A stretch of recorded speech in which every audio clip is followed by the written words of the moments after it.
Long ago, in the quiet village of Ogida, there flowed a river so clear and calm that people called it Idanu, meaning the river that sees everything. Its surface sparkled under the moonlight, and its depth seemed endless, yet no one dared to swim in it after sunset. The elders said the river had eyes, and that it watched over every daughter born in the village, not to protect them, but to mark them. For centuries, female children in Ogida grew under the shadow of a strange curse. When they came of age, misfortunes followed them like shadows. Some fell mysteriously ill, some vanished near the river, and others lost their voices, whispering only strange melodies in their sleep. The story told by the oldest woman was that Idanu was once the home of a goddess named Omalicha, the queen of the waters, radiant and kind. She blessed the people with fertile lands and children until the villagers, consumed by greed, betrayed her. In their hunger and pride, they poured poison into her waters to drive her away, forgetting that she was the one who fed their crops and healed their wounds. Omalicha's pain became fury. From the depths of the river, she cursed the daughters of Ogida, binding their fates to her sorrow.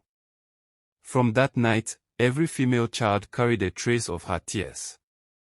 Many years later, a young woman named Neka gave birth to a baby girl. The night was stormy, thunder roared like the anger of old gods, and the river roared even though the skies gave no rain. The baby cried with such strength that it echoed across the valley, and the old women whispered, "The river has heard her name." Neka named her Adanma, meaning the beautiful one. Fearing the curse, Neka sought out his Udo, the village seer. The old man's eyes were clouded with wisdom as he told her, "The river watches your child. Keep her shadow from its waters until her 16th season, or she will be taken by the queen beneath." For many years, Neka obeyed. She never let Adanma fetch water or play near the river. The girl grew graceful and full of life, with laughter that melted even the hardest hearts. Yet sometimes, when the moon was full, she dreamt of a woman with hair flowing like silver waves calling her name through soft songs. As Adanma entered her 16th year, the dreams grew stronger. One afternoon, on her way back from the market, she heard the same voice, sweet, sad, and familiar, drifting from the direction of the river. Her feet moved without thought, as if enchanted. The air thickened, and the trees around her whispered her name. When she reached Idanu, the river was still, reflecting her face perfectly. Then the water rippled, and from it rose a woman clothed in shimmering blue light. Her eyes were deep and sorrowful.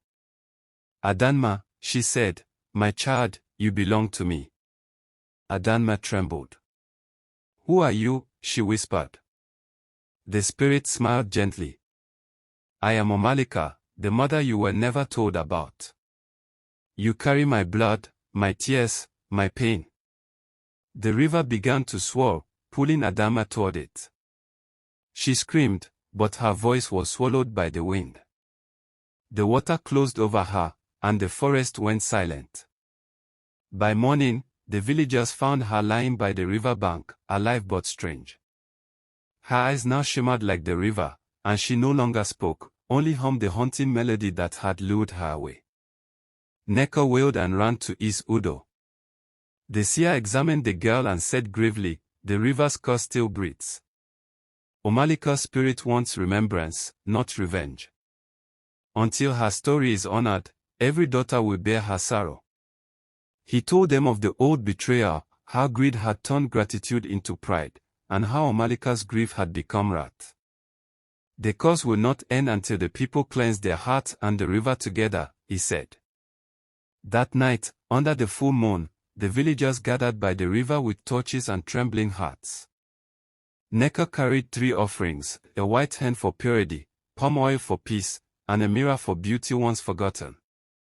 She placed them by the water's edge and cried out, "Omalicha, Mother of waters, forgive us.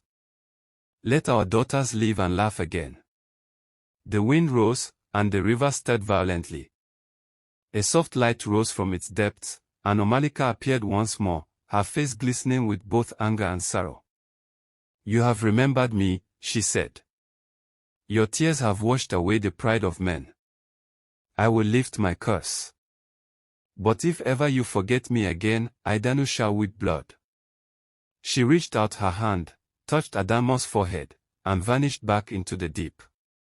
The river calmed, and the night fell silent again.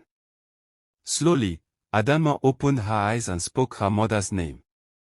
Her voice was back, clear as morning bird song. From that day forward, River Idanu was no longer feared but revered. Every year, the women of Ogida held a festival of the waters, singing songs of gratitude to Omalicha and floating mirrors on the river to remind her that she was still remembered and loved. Adanma became the first priestess of Idanu, guiding her people to live in harmony with the water that once sought to claim her. And so, the people of Ogida learned that nature never forgets. When humans betray the spirit of the land reminds them in pain. But when they return with humility, even the angriest river can sing again. My people, this is the end of this story. If you learned anything from it, kindly drop your comment below and don't forget to like and subscribe.